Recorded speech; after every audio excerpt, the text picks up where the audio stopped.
nombre del doctor Raúl Contreras Bustamante, director de la Facultad de Derecho, y del doctor Tito Armando Granados Carrión, jefe de la División de Universidad Abierta, les damos la presente bienvenida a la conferencia Intermunicipalidad, Gobernanza para Alcaldías y Municipios.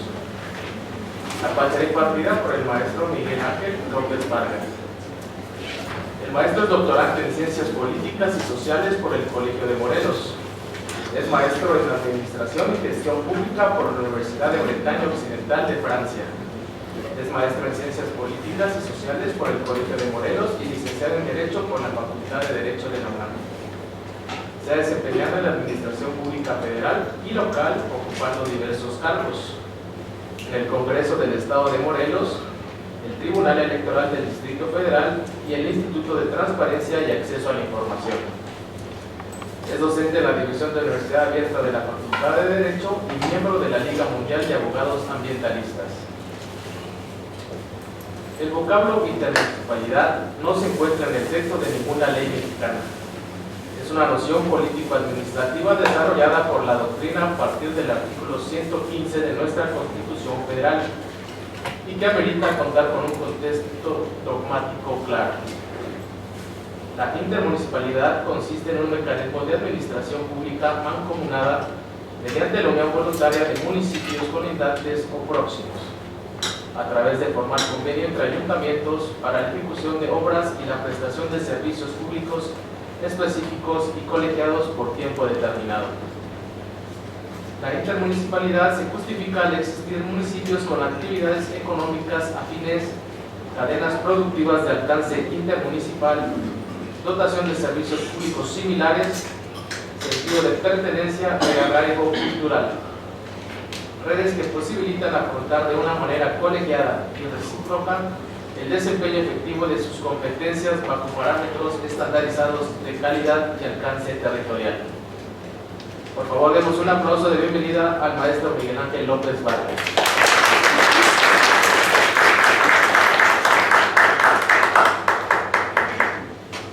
Bueno, muchas gracias por su gentil asistencia y muchísimas gracias a nuestro señor director, doctor Raúl Contreras Bustamante, y al jefe de nuestra División de Universidad Abierta, doctor Tito Armando Granados Carrión. Muchísimas gracias por su atención y por la presencia de todos ustedes. Me voy a permitir platicar con ustedes el tema de la intermunicipalidad, que me parece de capital importancia y de auténtica trascendencia en los tiempos que corren, toda vez que a nivel mundial existe una carestía de recursos, tanto naturales como financieros, que complican la gestión pública cotidiana. Me es particularmente honroso estar hoy con ustedes, específicamente el día de hoy, que es un día histórico, porque como ustedes saben, se cumplen hoy 30 años de la caída del muro de Berlín. Y más allá de un suceso histórico, es paradigmático en la ciencia política, en la teoría general del Estado y en el derecho constitucional y administrativo, porque a partir de esta caída del muro de Berlín se termina dogmáticamente lo que se conocía como la división entre Oriente y Occidente, y el fin entre la guerra entre capitalismo y comunismo. A partir de ahí hubo una serie de opiniones variopintas dogmáticas que establecieron el fin de la historia, dijo muy connotado filósofo norteamericano, Fukuyama. Eso tiene que ver con nuestro tema, porque justamente cuando se unifica Alemania hay un vacío legal y administrativo importante. Al fundirse nuevamente en un solo Estado, la República Democrática Alemana con la República Federal Alemana, hubo este vacío legal y administrativo en la dotación de los servicios públicos básicos. ¿Quién iba a dotar de esos servicios públicos básicos a esa porción territorial recién incorporada? ¿Quién lo iba a hacer? ¿Con qué periodicidad? ¿Con qué medios y con qué recursos humanos, materiales, técnicos y financieros? Entonces, de ahí que hoy sea particularmente importante hablar de este tema a 30 años de la caída del muro de Berlín, y entramos en materia con el permiso de todos ustedes. La intermunicipalidad tiene su génesis y su fundamento obviamente en la Carta Magna. Cuando culmina la Revolución Mexicana, se crea una nueva constitución en nuestro país en 1917, después del Congreso Constituyente de Querétaro, y una de las innovaciones se señala justamente en el artículo 115 municipal. Este artículo 115 es el apartado orgánico de nuestra Constitución, estructura el municipio libre, es decir, la figura del ayuntamiento como una célula territorial y gubernativa básica de la nueva nación mexicana, propiamente del Estado mexicano.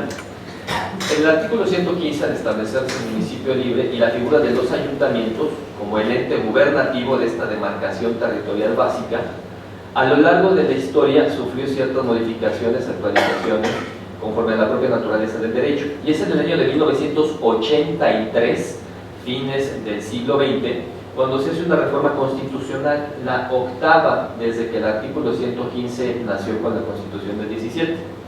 Y en esta modificación se establece que los municipios de una misma entidad federativa, eso es importante, los municipios de una misma entidad federativa pueden, de acuerdo a las convicciones y las determinaciones de sus propios ayuntamientos, coaligarse, unirse para formular proyectos productivos mancomunados, es decir, van a sumar estos recursos humanos, técnicos, materiales y financieros para los servicios públicos municipales, todos los que están enlistados en el catálogo del 115 constitucional. De acuerdo con el INEGI, existen en nuestro país, con datos de 2017, existen 2.447 municipios más 16 alcaldías de la Ciudad de México. Es decir, en total 2.463 gobiernos subnacionales. Aquí quiero hacer una puntualización. El INEGI establece esta cifra a partir del catálogo único de claves de áreas geoestadísticas estatales, municipales y localidades del marco geoestadístico. Quizá haya alguna variación circunstancial con algún otro dato, porque en diciembre de 2017 el estado de Morelos decretó la creación de 4 municipios indígenas: Coatetelco, Hueyapa, Sosocotla y Tetelcingo. Pero ha habido impugnaciones. El municipio de Cuautla impugnó la creación del municipio de Tetelcingo, así que todavía no está completamente conformado, hay una litis que tiene que resolverse. Eso por un lado. Y por el otro, en Campeche también se decretó la creación de 2 municipios más, Ceiba Playa y Cibalché, en 2019, y estos van a entrar en vigor, van a entrar a la vida pública, van a constituirse propiamente como entidades subnacionales hasta 2021. Eso por alguna posible inconsistencia que pudiera encontrarse. Con datos del 2017, al día de hoy tenemos 2.463 entes subnacionales.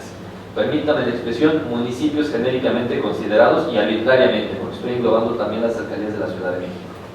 Entonces, la intermunicipalidad implica y significa esa posibilidad de que pues, los municipios pudieran, como decimos, unir sus esfuerzos y recursos para realizar una función pública sustentable, permanente y económica.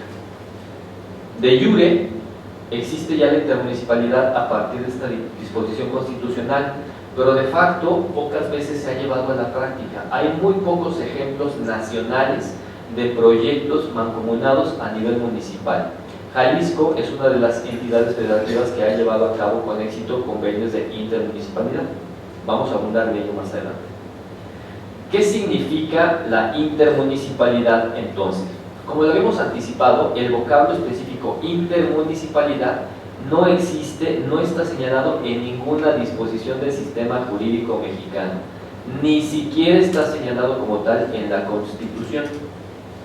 Lo que se establece en la Constitución son las particularidades, las características que dan vida al concepto y al mecanismo de intermunicipalidad, entendido como una metodología administrativa que vamos a analizar. Estas nociones dogmáticas que han construido el vocablo intermunicipalidad las encontramos sobre todo en organismos internacionales, hemisféricos. La Comisión Económica para América Latina nos dice que es la capacidad de varios municipios de coordinarse y unirse, como hemos dicho, aliarse para la satisfacción de la causa primera o del fin último de la teoría general del Estado o de todo gobierno, que es el bien común. La causa última, perdón, el fin último, la causa primera de todo gobierno, de cualquier orden, federal, estatal o municipal, es el bien común, que es el bienestar de la mayoría, de la colectividad, no de la totalidad. Muchos nunca van a ser todos. La Secretaría de Desarrollo Social a nivel nacional establece también que la intermunicipalidad es una figura que permite a los municipios promover su agrupamiento mediante un acuerdo voluntario entre ellos, es decir, entre los ayuntamientos, por supuesto, a partir de sus presidentes municipales.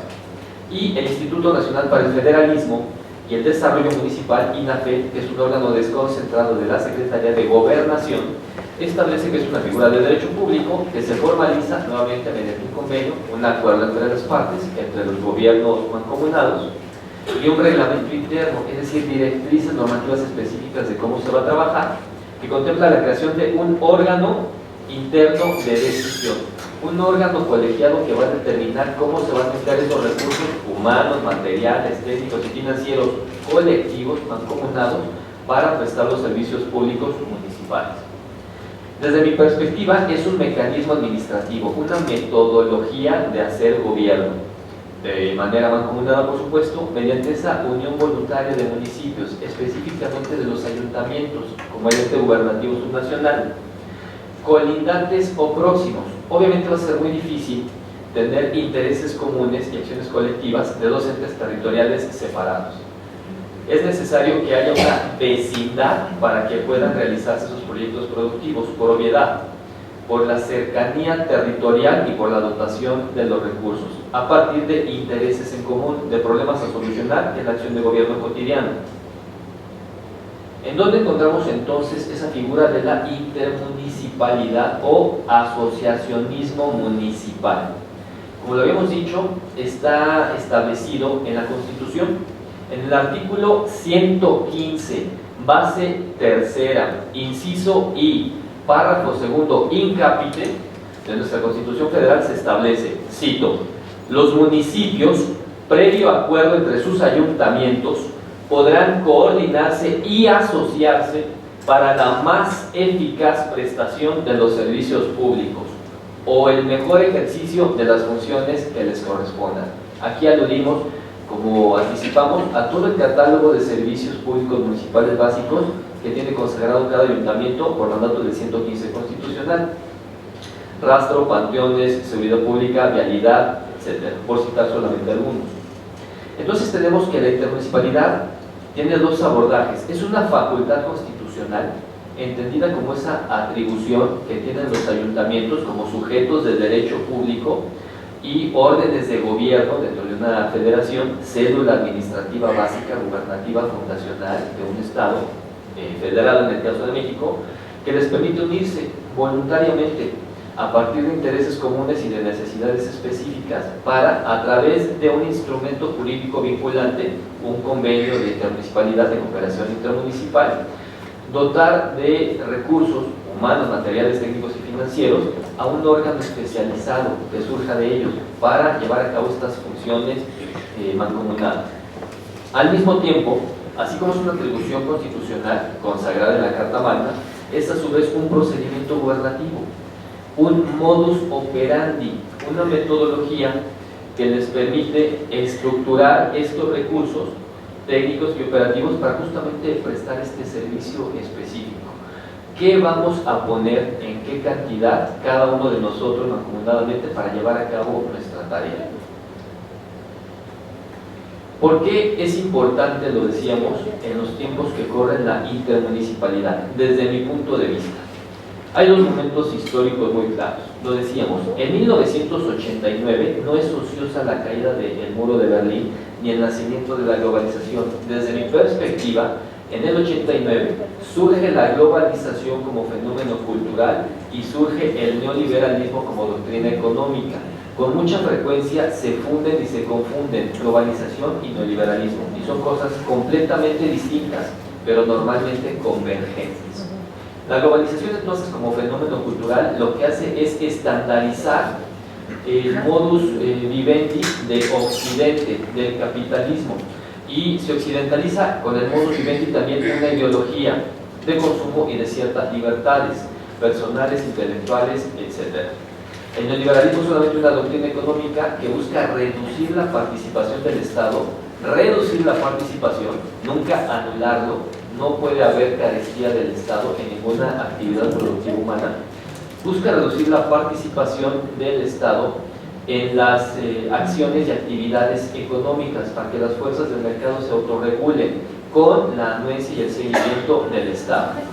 Entonces, en el 89 se da el agotamiento del estado de bienestar, esta corporación jurídico-política que buscaba dotar de todos los servicios y beneficios a la colectividad, incluso a costa de sus propias finanzas. Entonces, paulatinamente se está agotando el estado de bienestar, hay una carestía de recursos y se va adelgazando la administración pública. Toda la burocracia va viéndose reducida, se dan una serie de privatizaciones a nivel mundial. México también realizó este ejercicio para fortalecer al Estado en su economía y deshacerse de entidades poco productivas y ajenas a las tareas gubernativas de la administración pública y del Estado en su esencia. Entonces se da un proceso de paulatina descentralización, es decir, la dotación de atribuciones del nivel macro al nivel micro, para que tú te hagas cargo, entidad subnacional, de distintas tareas gubernativas, que son todo el catálogo de funciones que existen hoy en el 115 constitucional, y entonces se le dota al municipio de la mayor cantidad de responsabilidades que ha tenido en su historia. Es decir, que realmente se haga cargo como un órgano de gobierno, como un orden de gobierno del bienestar común. Todos los ciudadanos de todo el país somos, primero que nada y antes que todo, ciudadanos de un ayuntamiento o de una alcaldía. El primer gobierno que conocemos y reconocemos, el inmediato, es el de la alcaldía o el del ayuntamiento, por ser justamente la célula fundacional de la administración pública. Y en 2018 se da otro fenómeno histórico denominado Cuarta Transformación, cuya particularidad es la austeridad republicana, y eso implica justamente incrementos poblacionales y restricciones financieras. No existe la capacidad monetaria suficiente para satisfacer las necesidades de la colectividad. Lo que les decía yo, el bien común es el bienestar de la mayoría, no de la totalidad. No siempre va a ser posible. Muchos no significa todos.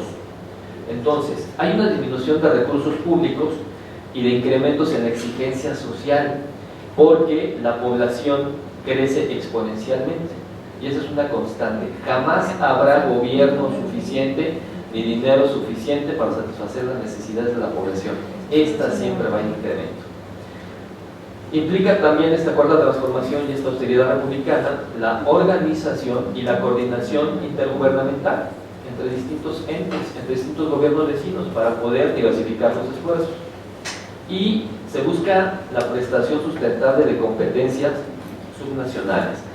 La sustentabilidad o sostenibilidad, de acuerdo a la traducción que ustedes gusten más, allende la conceptualización del informe Brundtland del 87 de la utilización racional de los recursos, de tal manera que no se agoten para que las generaciones venideras puedan gozar de ellos. Allende esa conceptualización, que sin duda es fundamental y fundacional, se busca con la sustentabilidad que persista la dotación de esos servicios, buscando que los recursos que se ocupen, vuelvo, recursos humanos, materiales, técnicos y financieros, puedan ser permanentes, que haya una capacidad de empleo y de regeneración para no agotarlos, todos ellos, humanos, técnicos, materiales y financieros. La finalidad, entonces, es que haya un desempeño efectivo de estas competencias intergubernamentales y bajo parámetros estandarizados. Es decir, les pongo un ejemplo, no va a ser la misma situación, hablando de carestía del agua, no es la misma situación crítica, que el desuvio es grave en todo el mundo, pero no es la misma situación crítica en la alcaldía de Iztapalapa que en la Magdalena Contreras, por ejemplo. Entonces, se trata de que esos servicios públicos sean estandarizados, con parámetros de calidad igualitarios, es decir, la cantidad similar de agua, con las mismas características, las mismas fechas, el mismo volumen, etc.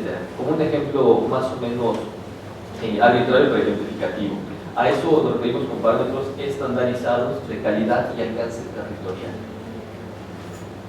¿Cómo se construye entonces un modelo intermunicipal? ¿Qué implica y significa? La intermunicipalidad, entonces, ya dijimos que es una mancomunidad municipal. Se coaligan los ayuntamientos, vecinos, por obviedad. Va a ser muy difícil ponerlos de acuerdo y operar entidades territoriales distintas. los territorios vecinos se alían voluntariamente a partir de un instrumento jurídico vinculante entre pares para cooperar en la dotación de servicios públicos. ¿En qué materias? ¿En qué áreas? Pues en el catálogo de áreas que establece el artículo 115 constitucional y que obviamente se presten para un ejercicio mancomunado. Es decir, si hablamos quizá de panteones o de rastros, son instalaciones físicas determinadas, es decir, no son movibles. ¿A qué voy? Podrían cooperar en panteones o rastros si esa estructura se encuentra en las colindancias de los dos entes subnacionales, de los dos ayuntamientos. Si está en el centro de la alcaldía o en el centro del municipio, va a ser muy difícil que haya interés o necesidad de actuar colectivamente. Pero si está en la periferia de uno y de otro, es decir, en la frontera de ambos, existe la posibilidad y la factibilidad de incidir en esos rubros específicos. Entonces, las materias competenciales de entrada son las que están en el 115 constitucional, pero cada convenio de intermunicipalidad, todos los ayuntamientos coaligados van a decidir específicamente en qué materias nos interesa, nos convence o nos conviene, de acuerdo a nuestras posibilidades también, coaligarnos. ¿Cuál es el objeto? Insisto, la satisfacción de las necesidades locales de sus ciudadanos, punto final. Volvemos, el bien común es el fin último o la causa primera. El objeto de toda acción de gobierno es satisfacer las necesidades colectivas, el bien común. Ahora, aquí hay algo bien interesante y lo vamos a desmenuzar un poco más adelante. ¿Cómo vamos a financiar, si estamos hablando justamente que en estos tiempos de la cuarta transformación el timbre distintivo es la austeridad republicana? ¿De dónde vamos a sacar los recursos si además estamos todos los países, México no es excepción, endeudados internacionalmente? Y venimos arrastrando créditos internacionales. ¿Con qué dinero? Para efectos prácticos. Obviamente, al estar coaligados, la financiación debe provenir necesaria e indefectiblemente del erario público municipal. Van a tener que destinar una porción de sus finanzas a la subsistencia del órgano que van a crear a partir de la intermunicipalidad. Lo vamos a ver más adelante. Y entonces, hablando de este marco competencial, de estas atribuciones específicas intermunicipales, van a ser ejercidas por el titular del organismo intermunicipal que se cree. Es decir, nos vamos a coaligar. Somos un club de municipios, club de ayuntamientos propiamente, que es la figura gubernativa. Somos un club de presidentes municipales, 2 o más, 5 si quieren ustedes, 5 presidentes municipales, vecinos, colindantes, que estamos enfrentando un problema de contaminación, específicamente de la generación de residuos sólidos urbanos. Normalmente por contaminación uno tiende a pensar en basura, cuando la contaminación es algo más. La contaminación es toda la introducción de materia o energía en un ecosistema que no tenía antes ese elemento. La introducción de un elemento extraño, materia o energía o en un ecosistema, no necesariamente ni siempre la basura. Para efectos prácticos pongamos ese ejemplo. Hay 5 municipios que están enfrentando un problema de la generación de residuos sólidos urbanos y no tienen ni modo ni medio de reciclaje o de tratarla debidamente. Tienen tiraderos a cielo abierto. Entonces, ¿cómo podemos nosotros abordar ese problema? Nos vamos a unir los 5 presidentes municipales y vamos a crear un organismo específico intermunicipal, es decir, otra estructura administrativa. Aparentemente puede generar costos, sí, de hecho sí va a generar costos. Que sea una estructura vacía o inoperante, se intenta que no. ¿A qué voy? No se trata de gastar mayores recursos de los que se tienen o apartar partidas etiquetadas para constituir instituciones burocráticas inoperantes. La intención de esa mancomunidad, de esa colegiación, de esa asociación, es que todos vamos a poner de nuestros recursos. Me explico para que sea más claro. En materia ambiental, en este caso del tratamiento de basura, de los residuos sólidos urbanos, todos los ayuntamientos y alcaldías del país, de acuerdo a sus leyes orgánicas, tienen la figura de un regidor de desarrollo sustentable, de ecología, de equilibrio ecológico. La semántica es lo de menos, pero tienen un rubro en materia ambiental. Y esa regiduría ambiental de los distintos ayuntamientos tiene personal cooperativo. La intención es, válgame la expresión, lo digo con absoluto respeto, tomar prestados esos recursos, ese recurso humano, uno del ayuntamiento X, otro del ayuntamiento Y y otro del ayuntamiento Z, para nutrir ese organismo público nuevo. Entonces así vas obteniendo los recursos humanos y materiales y técnicos y financieros. Todos vamos a aportar de nuestros recursos una cantidad proporcional para constituir ese organismo público descentralizado intermunicipal, específicamente a nivel de recursos humanos, con la dotación, insisto, con todo respeto, de esos recursos humanos a ese nuevo órgano. Si un ayuntamiento tiene en la regiduría ambiental una plantilla de 5 miembros, por poner un ejemplo arbitrario, uno de esos elementos, uno de esos miembros, va a ser destinado a este organismo intermunicipal. Como son 2 o más ayuntamientos, se estima que puede contarse con el recurso humano necesario y suficiente para atender esas necesidades específicas. Ojo, decíamos aquí en el marco competencial, este organismo intermunicipal no sustituye a los ayuntamientos. No significa que tú dejas ayuntamiento individual de tener atribución o competencia en materia ambiental, te desentiendes de la materia ambiental y le dejas la carga al organismo intermunicipal. Eso no significa. Tú sigues atendiendo de consuetudo tus atribuciones en materia ambiental en tu territorio, en tu circunscripción territorial, pero para efectos del objeto que da pie al convenio intermunicipal, en este caso el reciclaje de basura, por poner un ejemplo, solamente el reciclaje, a eso se va a abocar este organismo intermunicipal con los recursos que todos les dotamos. Tú vas a seguir viendo la contaminación atmosférica, los niveles de gases de efecto invernadero, la contaminación de vehículos, etcétera, etcétera. El organismo intermunicipal se va a dedicar exclusivamente al objeto señalado en el convenio intermunicipal para el que fue dotado de acuerdo a la convicción y a la determinación de los presidentes involucrados. ¿De acuerdo?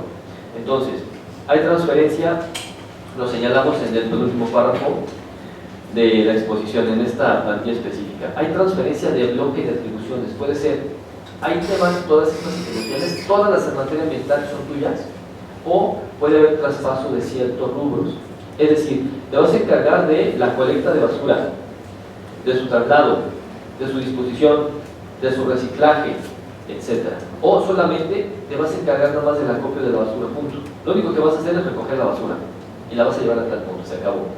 Ya de la separación, el reciclaje, etc., se encarga cada municipio. Entonces, puede ser en bloque la transferencia de atribuciones o solamente una atribución específica.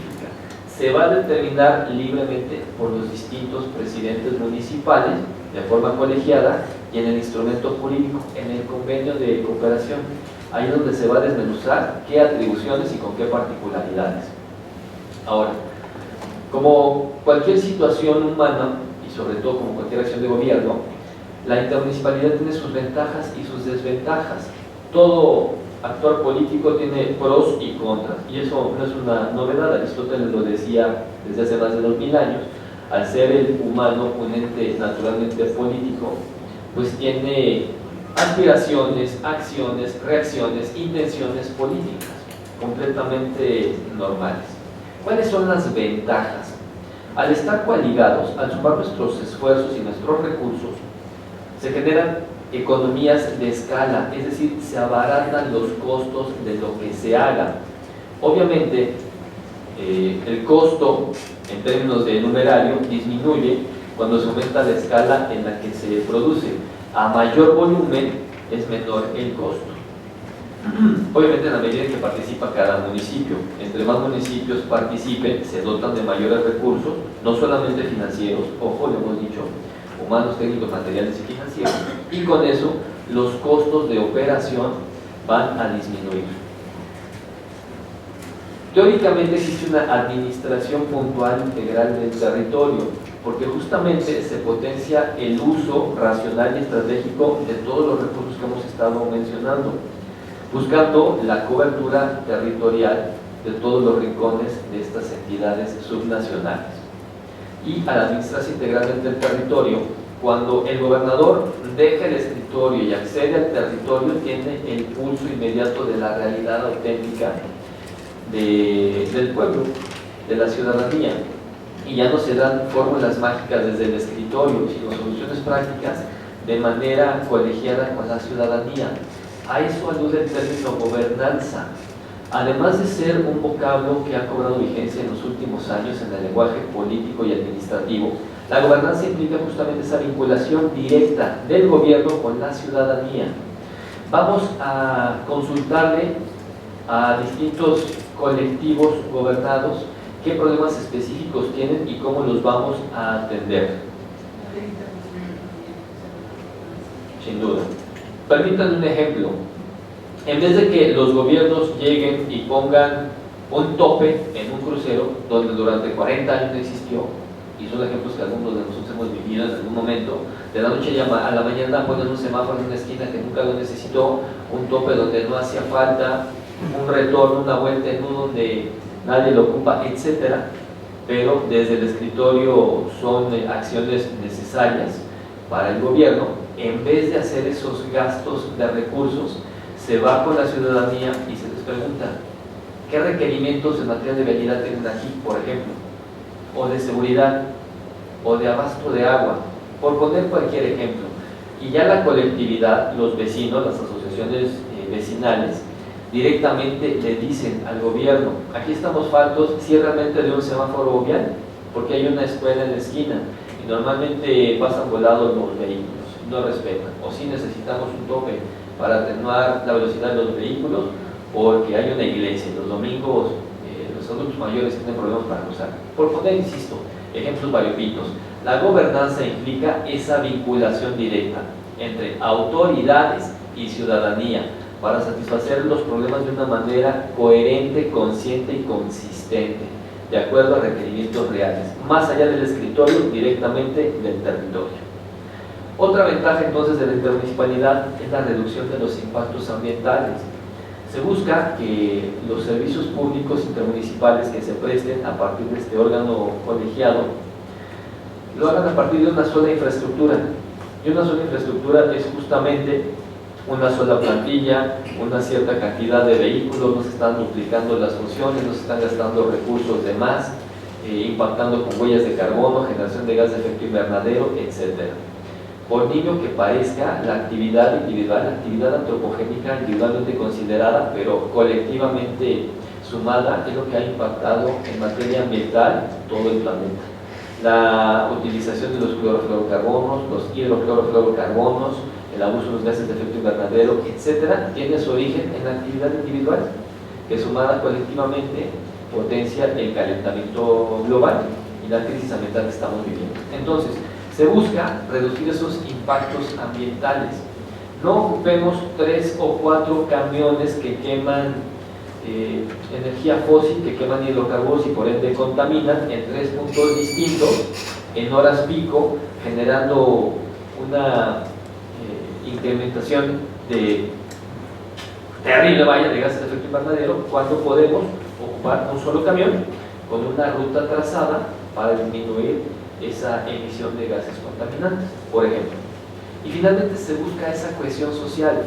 A partir de esa mejora de la vida poblacional, a partir de ese acceso al bien común que estamos buscando, se generan redes de cooperación justamente entre sujetos públicos, privados y sociedad civil. Permítanme un ejemplo bastante ilustrativo a partir de un hecho real, triste, pero evidente. Hace 2 años sufrimos una pena brutal a partir del terremoto de 2017.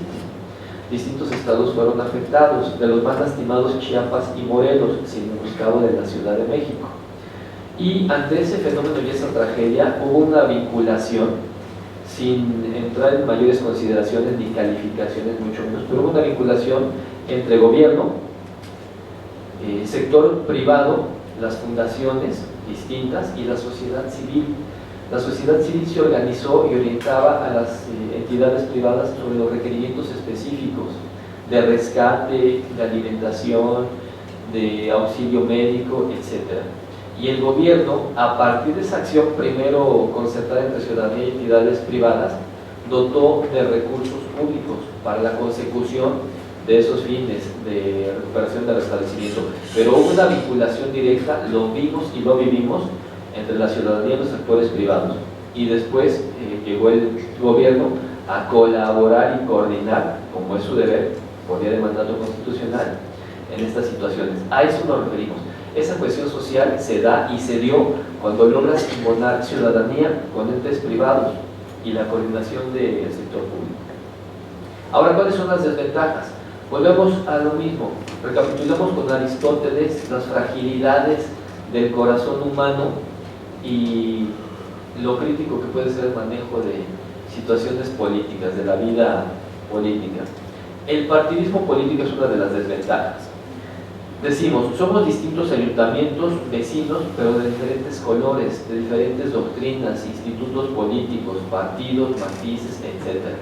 Obviamente, cuando hay un partidismo político, pues hay cierto freno a las actividades potencialmente, porque habrá alguno de los titulares, alguno de los presidentes municipales que busque proyectar pues, su estandarte. Entonces, especialmente en aquellos que son de diferentes extracciones partidistas, puede ser un obstáculo para que se concrete un convenio de colaboración. Habrá quien tenga mayor peso político, poblacional, dogmático si quieren ustedes, y quiera encauzar con esos tintes políticos un convenio que es estrictamente administrativo. Otra desventaja, la rivalidad por el liderazgo local. Justamente constituye un obstáculo el liderazgo local para realizar acciones equilibradas entre los municipios. Ese protagonismo va a ser el enemigo de la eficacia gestiva y favorece la emergencia de conflictos. Seamos muy sinceros y muy claros. Al ser ayuntamientos colegiados, políticamente es muy posible que en la carrera política del presidente municipal el paso siguiente pudiera ser buscar una diputación local. Son ejemplos completamente arbitrarios para fines ilustrativos. Entonces, los distritos electorales, tanto locales como federales, se constituyen a partir de la suma territorial de distintos municipios. Un distrito electoral local se conforma por lo menos con 4 municipios, 4, 8, dependiendo la entidad federativa y la amplitud territorial. Y a nivel federal, no se diga, es el doble. Un distrito electoral federal puede ser 8, 10 municipios. Entonces, cabe la posibilidad, no lo estoy afirmando, de que haya esas fricciones, porque en el convenio intermunicipal alguno de los presidentes municipales quiera destacar con vistas a cualquier siguiente posicionamiento político.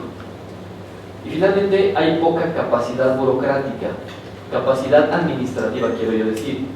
Normalmente no se tiene una solidez pragmática en los municipios a nivel ayuntamiento y alcaldía, no por falta de convicción o de vocación, sino de posibilidad temporal. Cada 3 años son renovadas estas estructuras administrativas. Entonces, el titular que llega, presidente municipal o alcalde, trae un equipo nuevo y la experiencia acumulada se pierde. Entonces hay que empezar de cero y reinventar los procesos o los procedimientos a partir de las vocaciones, capacidades y posibilidades de ese nuevo gobierno que llega. La intención es justamente intentar frenar estas inexperiencias y estas improvisaciones con personal técnico calificado a partir de esos convenios intermunicipales, para que la dotación de los servicios públicos sea constante, sustentable o sostenible, como habíamos señalado, y se logre ese fin común que se está persiguiendo. Ahora, aquí viene lo más interesante. Ustedes como abogados, vamos a entrar a la parte pragmática de lo que es la intermunicipalidad. Como juristas analicemos realmente cómo se constituye y cómo puede ser viable. Obviamente, se tienen requisitos legales. Ya vimos que tenemos el fundamento constitucional, el 115 nos da la posibilidad de generar convenios de intermunicipalidad. Es una realidad jurídica de jure. ¿Cómo cristalizamos la posibilidad jurídica en un instrumento legal que nos dé una realidad pragmática, una cotidianidad administrativa? Bueno, en primer lugar se tiene que formular un convenio, así de sencillo. La intermunicipalidad se formaliza cuando los presidentes municipales de los ayuntamientos vecinos se sientan y deciden constituirse en un colegio de ayuntamientos, en un colegio de presidentes municipales que van a crear un órgano intermunicipal. Y se genera un proyecto específico a partir de la dotación de competencias que habíamos señalado. ¿En qué nos interesa, presidentes municipales, coaligarnos? ¿Cuáles son los problemas más apremiantes de esta demarcación territorial? Nosotros que formamos parte del estado de X, de la franja norte del estado de X, enfrentamos con mayor consistencia el problema de Y. Eso nos queda claro a todos, ¿no es cierto? Sí es cierto, perfecto. ¿Cómo lo vamos a abordar? Se genera un convenio de colaboración y ustedes lo redactan en su vida cotidiana, no han visto sus estudios y su ejercicio profesional. Un convenio, como los que acostumbran como juristas formular en su ejercicio diario. Y en ese convenio de colaboración intermunicipal deben establecer ustedes los antecedentes. ¿Cuál es el problema que existe y que vamos a atacar? Justo lo que acabamos de platicar en esta charla. Nosotros, los municipios de la zona norte del estado de X, enfrentamos con mayor problemática cotidiana y consistencia recurrente el problema de tal. Atento a esos antecedentes, hemos decidido unirnos para generar un convenio de intermunicipalidad. Segundo, declaramos mutuamente, pues ahí se reconoce la personalidad, que son los representantes políticos y jurídicos del ayuntamiento, que los ayuntamientos son un orden de gobierno, subnacional, etc. ¿Cuál es el objeto? Justamente, el problema específico que vamos a atacar entre todos de manera mancomunada y colegiada es 2 puntos, el que corresponde. ¿Y cuáles son las consideraciones técnicas? ¿A qué nos comprometemos como gobierno? ¿Qué cantidad de recursos y cuáles vamos a aportar cada uno de nosotros a este ente subnacional que estamos creando, a esta corporación intermunicipal? ¿Quién va a dotar recursos económicos? ¿Quién humanos? ¿Quién técnicos y quién financieros? En teoría todos aportan todo, pero obviamente los ayuntamientos son distintos, los municipios son variopintos en el marco de su dimensión territorial y su capacidad económica. Siempre van a tener entradas diferentes. Entonces, con esas consideraciones técnicas se van a señalar esa dotación de recursos y finalmente la vigencia. ¿Durante cuánto tiempo lo vamos a hacer? ¿Cuánto tiempo vamos a hacer que viva? Como es un acuerdo de voluntades, y ustedes lo saben, en los convenios el acuerdo de voluntades es la ley, van a ser los propios presidentes municipales los que definan la vigencia. Se presume que la vigencia va a ser obviamente el trienio del que formen parte, para el que están gobernando. Intencionalmente van a buscar que sea más amplio. Idealmente le pondrán una vigencia de 99 años. Eso no implica y no significa que tenga una permanencia inmutable. Es decir, existe la posibilidad, por obviedad, de que los gobiernos que continúen después, los gobiernos que lleguen, pues generen un nuevo convenio de intermunicipalidad. Que den por terminado este y creen otro distinto, o que lo respeten. Eso se verá sobre la práctica. Ahora, el segundo paso, ya que se creó este proyecto, debe ser aprobado por el cabildo de cada uno de los ayuntamientos coaligados. Los cabildos van a tener conocimiento de este proyecto de intermunicipalidad y tendrá que ser aprobado en una sesión formal específica con todos los requisitos de la ley en minuta, etcétera, etcétera. Y deberá ser aprobado de preferencia simultáneamente, y si no, con una inmediatez entre cada ayuntamiento, con vistas a su vigencia inmediata y pronta, al unísono, si me permiten la expresión. Ya que se aprobó por los cabildos de todos los ayuntamientos coaligados, obviamente se tiene que publicar. Ustedes como juristas saben que la publicación de un instrumento público, un instrumento vinculante, la publicación en los diarios oficiales o en las gacetas oficiales de las entidades es lo que le da el rigor y el vigor jurídico a lo que ahí se publica. Entonces, aprobado este convenio de asociación por los cabildos, inmediatamente debe mandarse publicar en el diario oficial, Gaceta del Estado, periódico estatal, como sea la nomenclatura que tenga. Y a partir de su publicación tiene plena validez legal. Ahora, seguimos con los detalles. Ya nos constituimos jurídicamente como un colegio de ayuntamientos. ¿En dónde vamos a laborar? Vamos a tener que dotarle de un inmueble, de una oficina, en donde ese organismo público descentralizado intermunicipal opere.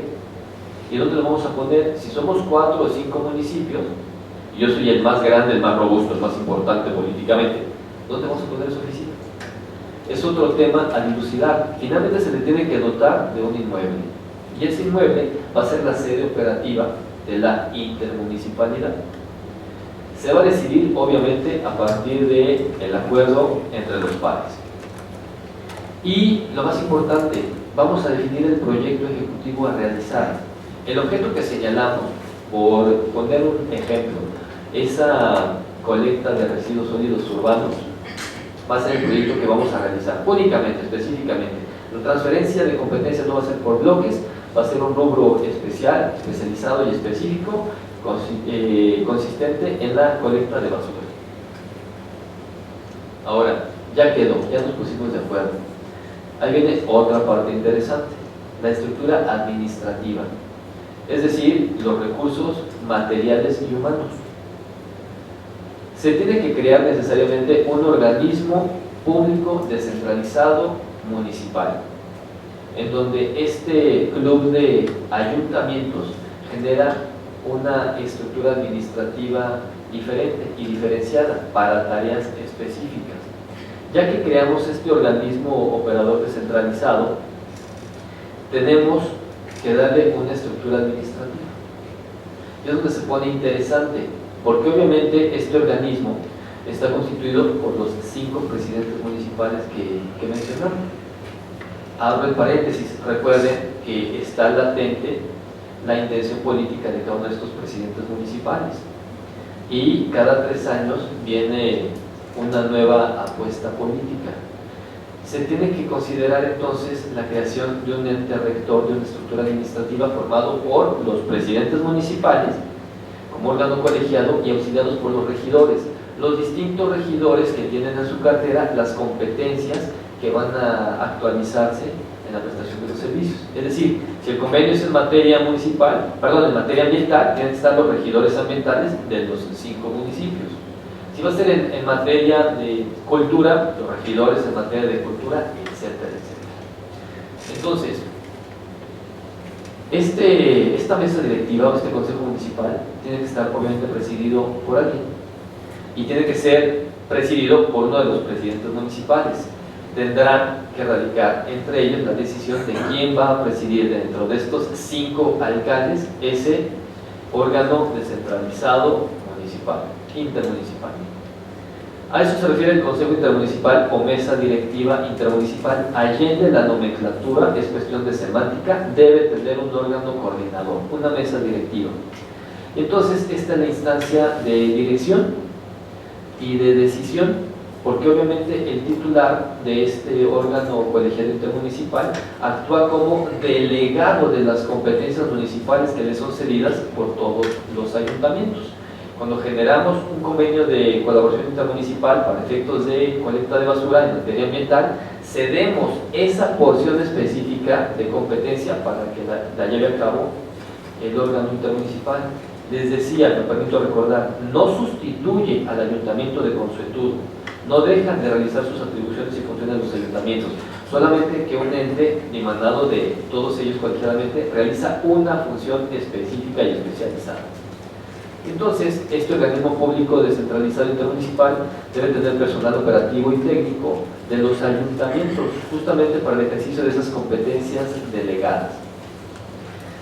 ¿Cómo vamos a poder llevar a cabo esta situación que nos tiene de repente medio nerviosos a nivel subnacional por, 1, lograr la efectividad de este convenio intermunicipal, y 2, no perder yo protagonismo legítimo, lícito, válido a nivel político subnacional? Yo tengo el encomienda de ser presidente municipal de mi ayuntamiento, estoy comprometido con el convenio intermunicipal, pero insisto, no quiero dejar de perder ese protagonismo para alguna vía política que se pueda presentar. ¿Cómo le vamos a hacer? Finalmente, la operatividad técnico-financiera, lo más delicado de todo. Y estamos en el contexto de la cuarta transformación, y la austeridad republicana es el timbre distintivo, y a nivel mundial se tiene una carestía de recursos. ¿Cómo podemos hacer que perviva este organismo intermunicipal? Obviamente, los ayuntamientos asociados, como este club de presidentes municipales que está creando una estructura nueva, pues tienen que subsidiar el servicio mancomunado, van a tener que aportar de sus arcas en una medida proporcional que ellos mismos establezcan, punto de debate sin duda crítico entre los ayuntamientos. Con esos recursos propios tienen que financiar el funcionamiento de este organismo descentralizado intermunicipal. Quizá es una propuesta y una posibilidad, una tarifa única por la prestación conjunta del servicio, sobre todo a nivel subnacional, a nivel municipal. El impuesto predial es el que logra que los ayuntamientos pervivan. Podría ser una opción, ya lo determinarán los propios ayuntamientos, o quizá un rubro de los fondos etiquetados a nivel federal, que cada vez son menos, podría ser otra posibilidad. Pero ellos deben de sentar las bases económicas para dotar de recursos económicos, financieros, operativos a este organismo intermunicipal. Aquí lo que está en juego en todo este contexto de intermunicipalidad es justamente la gobernanza, es decir, la vinculación entre gobierno y ciudadanía para que conozca la administración pública municipal los requisitos específicos de comunidades determinadas, y sobre esos requisitos específicos, sobre esas necesidades colectivas, sobre esos problemas apremiantes, se actúe de manera colegiada, intentando reducir los costos y reduciendo los tiempos de dotación de los servicios para una mayor efectividad.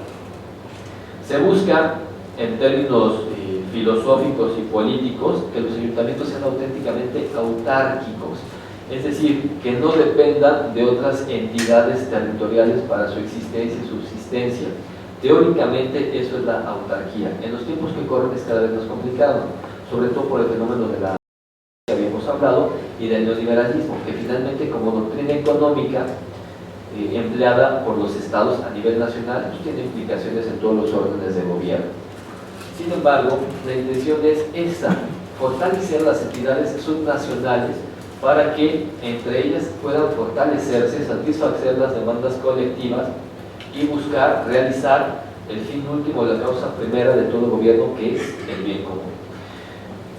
Lo que se puede sugerir a los ayuntamientos que se coaliguen justamente para buscar un equilibrio entre el ayuntamiento, municipio que tiene la mayor densidad poblacional, el municipio que tiene la mayor extensión territorial y el municipio que no tiene ninguna de ellas. Uno tiene mucha población, otro tiene mucho territorio y otro tiene estándares menores. ¿Cómo le vamos a hacer para ponernos de acuerdo, para presidir, etcétera? Me parece, es mi opinión, que una posible solución para efectos de la intermunicipalidad, sin afectar la naturaleza de los ayuntamientos como órganos de gobierno en sí mismos, es que justamente esos ayuntamientos con la menor cantidad de recursos, densidad poblacional o extensión territorial, sea quien presida para efectos operativos los organismos públicos descentralizados intermunicipales. Finalmente, cada ayuntamiento tiene su ser propio, tiene su existencia, su trascendencia y su trabajo, pero se puede dotar de un inmueble en ese municipio, válgame la expresión y lo digo con profundo respeto para todos nuestros entes subnacionales, el más pequeño por cuestiones de población y de territorio. En el más pequeño de los ayuntamientos puede radicar la oficina y puede ser ese presidente municipal del municipio pequeño el que presida la mesa directiva, porque solamente va a encauzar los trabajos que colectivamente se determinen. No rebasa a ninguno de los presidentes y no los sustituye. Coordina colegiadamente lo que mancomunadamente se determine. Y creo yo que puede ser un paso para avanzar en los nuevos tiempos que corren de auténtica austeridad republicana y vivencial, de un incremento de las necesidades poblacionales y de un agotamiento de los recursos naturales. Me parece que si se tiene esa posibilidad constitucional, valdría la pena intentar. Ya se tiene todo el marco jurídico referencial, lo que hace falta es vocación política y conocimiento administrativo. Y es importante que ustedes como abogados tengan conocimiento de esta figura de la intermunicipalidad, porque en su ejercicio profesional pueden ser los consultores administrativos de esos órganos de gobierno subnacionales. Me interesa, abogado, cómo lo podemos llevar a cabo a través de un convenio de cooperación intermunicipal que tenga estas características. Ustedes serán los consultores y quizá los gestores de estos convenios de intermunicipalidad que, insisto, en los tiempos que corren me parece una muy buena alternativa que espero no se vuelva una crítica o urgencia el día de mañana. Bueno, les agradezco muchísimo el favor de su atención y estoy atento a las dudas o inquietudes que tengan. Un privilegio.